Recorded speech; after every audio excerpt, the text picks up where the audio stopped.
Hey guys, I know it's been a long time since I last made YouTube videos on this channel, and for those of you who follow my streaming, you've been asking if I'd start uploading again. So the answer is sort of yes and no. Back when I was making videos here, I had an editor who was basically doing charity work for me with how little he was charging to edit the videos so that I could afford it as a college student with no income. But unfortunately, he doesn't really do video editing anymore, so I'll be editing all the videos myself. Luckily, for those of you who are looking to improve the game, I've started doing coaching one-on-one through a platform called Metafy. I plan to make some videos going over some laning concepts that you can use in your games to improve as a player and climb through the ranks. So this video will be the start of that series. I'll try to structure these the way that I would if I was coaching someone to give you a taste of what you can expect if you book a coaching session with me.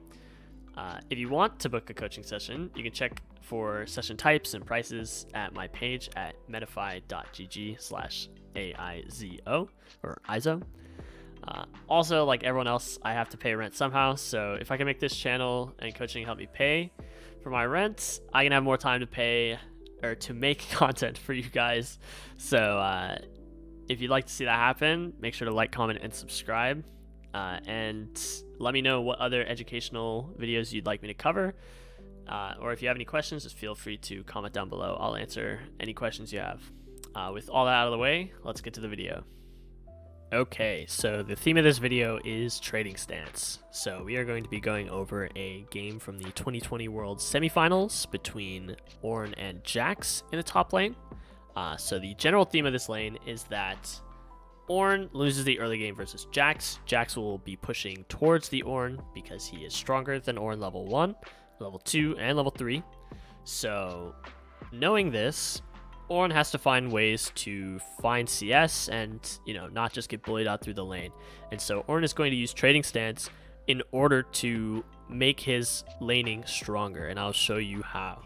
So as the Ornn enters the lane, he sees the Jax pushing. So he's going to just try and get CS from range, and he's going to try and bait out Jax's ability and see if he can get him to use his E without having to tank it.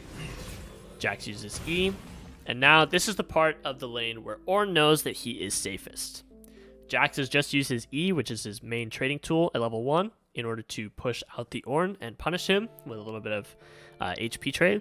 And this is the part of the lane where trading stance comes in. So if you are the Jax in this scenario, what are you going to be staring at on this screen? I'll give you a few seconds to look, and the answer is going to be these two caster creeps. The Jax is going to be staring down these two creeps because he wants to farm them. No one in their right mind is ever going to just willingly drop CS for fun, right? The Jax knows that he wants essentially this 30 gold that he'll be picking up from these two creeps, and the Ornn, more importantly, knows that the Jax wants to farm these as well. So what's Ornn gonna do? Well, he knows that Jax just uses E in his trade. Ornn doesn't have his Q, so how is the Ornn gonna trade? The important thing to note when you are thinking of trading stance is that when a champion auto attacks, they are stunning themselves. So let's see what happens. The Jax will walk up to this creep and auto. During this auto attack, the Jax is stunned. It might not say he's stunned, he might not feel stunned, he didn't take any damage, he hasn't taken a status effect, but in actuality, this auto attack makes it so that Jax cannot do anything else during that action. He has to use his auto attack to farm the CS, he doesn't have any other abilities to do so, so he stuns himself.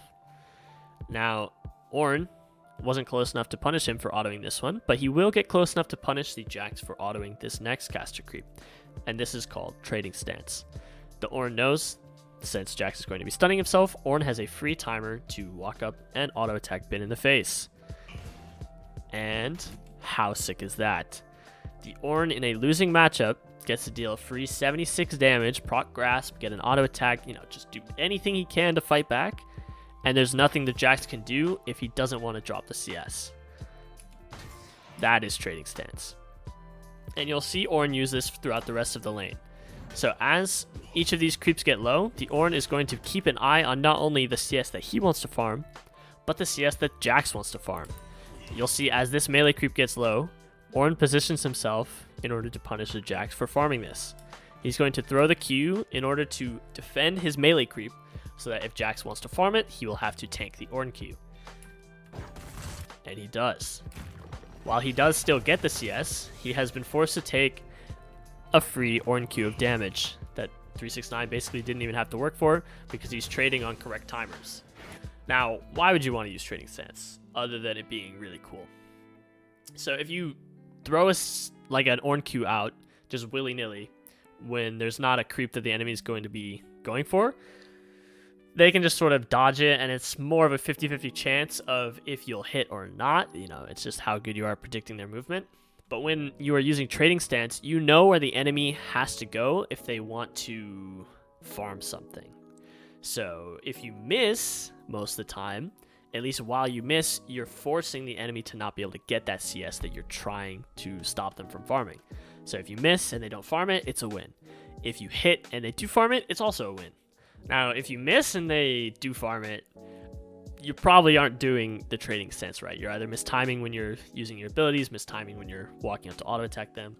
But the number one thing to keep in mind is that the enemy is going to be staring at your minions trying to farm them, and you can use that to your advantage to punish them by trading against them, or by just walking up and threatening that you're going to trade on them to make them scared to not want to come up and farm it.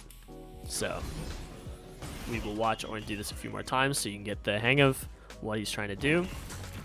You see right here, as this caster creep gets low, Ornn tries to punish him, but he throws his Q too late, not at the right angle, and he doesn't hit him, and Jax gets to farm it anyways.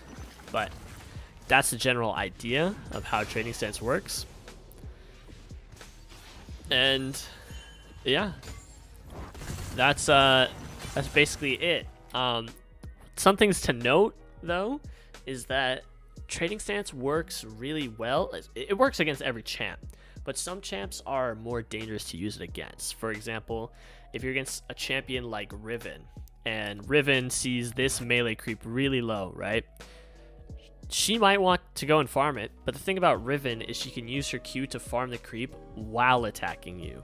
Same thing with Ornn. If Ornn saw this creep low, and a Jax is walking up to defend it by standing right in front of it, Ornn can throw a Q, farm the creep, and hit the Jax all at the same time. So it doesn't work great against champions that have like AoE ways to farm, where they can hit you and the creep at the same time. It doesn't work against champs that are just going to all in you if you try to defend a creep. But in early lane phases like this, where champs only have 1 level or 2 levels and they don't have a lot of abilities to use against you, it is very effective. And I recommend using it in almost all your matchups, at least to try it out to see if you can get the hang of it. And if you use this, you'll probably find yourself winning more lanes than you usually do, because you'll be like, wow, I won that trade, and I'm up CS now because you're using proper laning standards and conventions. So yeah, I hope you guys enjoyed that, and I'll do more videos like this in the future.